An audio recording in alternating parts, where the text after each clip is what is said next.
Mr. Speaker, I rise in support of this bill, and I yield myself as much time as I may consume. Gentleman's recognized.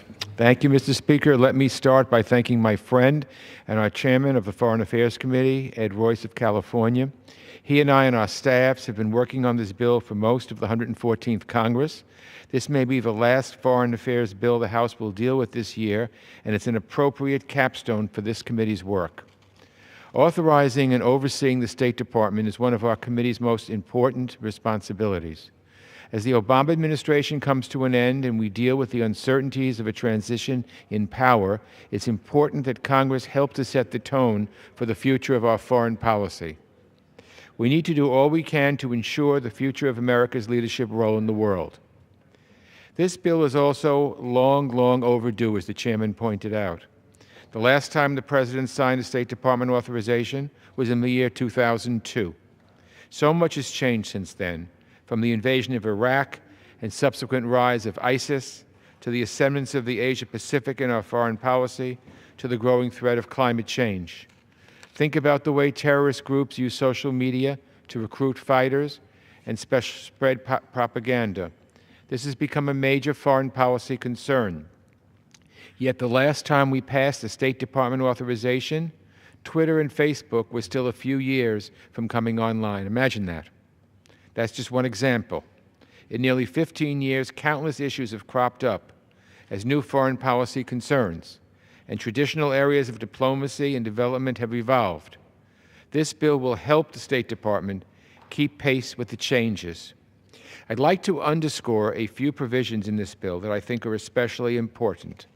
The main thing I want to talk about is the heart and soul of American diplomacy, our diplomats. Our diplomats are at the core of this bill. We want them to have the tools and resources for success.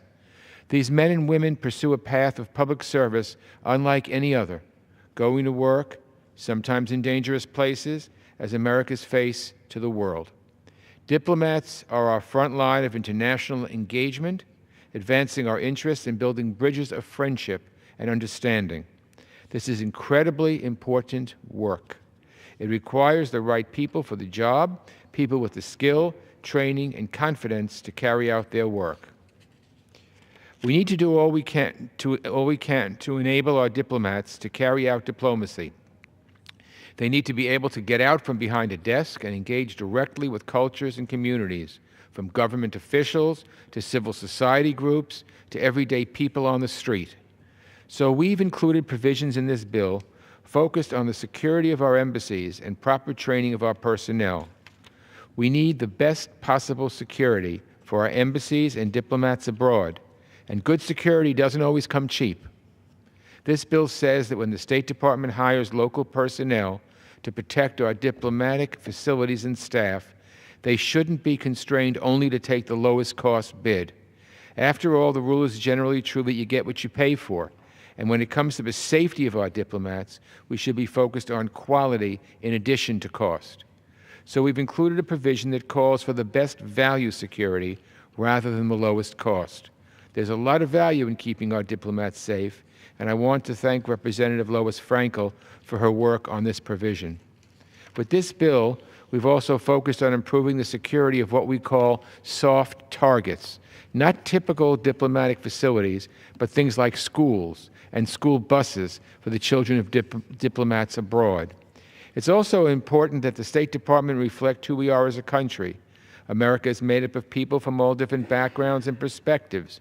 Our diversity is one of our strengths. Our foreign service should benefit from that strength and reflect it back to the world. We also need to incorporate that strength into our foreign policy. A diverse workforce means a diversity of views and experiences to aid our leaders when they face tough decisions. Old ways of thinking and worn-out approaches aren't well suited to the modern range of challenges our diplomats face. So this bill will push the Department to recruit, train, and retain a diverse workforce.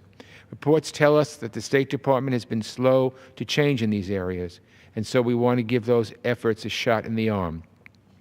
Additionally, I want to thank Chairman Royce for including my Western Hemisphere Drug Policy Commission legislation in this bill. The heroin epidemic in this country is getting worse and worse. We need to make sure that our drug policy is focused on saving lives. Here at home, that means doing more on prevention and treatment. Looking abroad, we need to take stock of what has worked and what hasn't when it comes to our drug policy in Latin America and the Caribbean. That's what this commission will do, and I'm grateful this measure is moving forward. That idea, taking stock of our successes and failures, brings me to a few final thoughts on this bill. Even though Congress has a role in foreign policy, we're outside the day-to-day decision-making structures. That outside perspective gives us a chance to step back and ask, what can we be doing better? Where can we cut away dead wood? What changes going on in the world require us to change our approach? Our State Department personnel may have great new ideas about the way to advance our interests, but they're constrained by existing law or bogged down in the constant hard work demanded of them. And let's be honest, by their nature, bureaucracies tend not to change on their own. That's when Congress needs to step in and say, we can help to solve this problem. We can make it easier for our diplomats to do their jobs. The thing is, we have to actually do that. We should try to pass a bill like this every year. It should become the way we do business, just like the defense authorization. Because when we don't, we're letting our diplomats down. We're also ceding their work to other jurisdictions, and we're missing opportunities to bolster American diplomacy and national security. Last week, we voted on the Defense Authorization Act. It included 80 provisions that fell, at least in part, under the jurisdiction of the Foreign Affairs Committee when it landed on the President's desk. I respect our friends on the Armed Services Committee a great deal, and I hear the message loud and clear that if we don't act in our own jurisdiction, someone else will.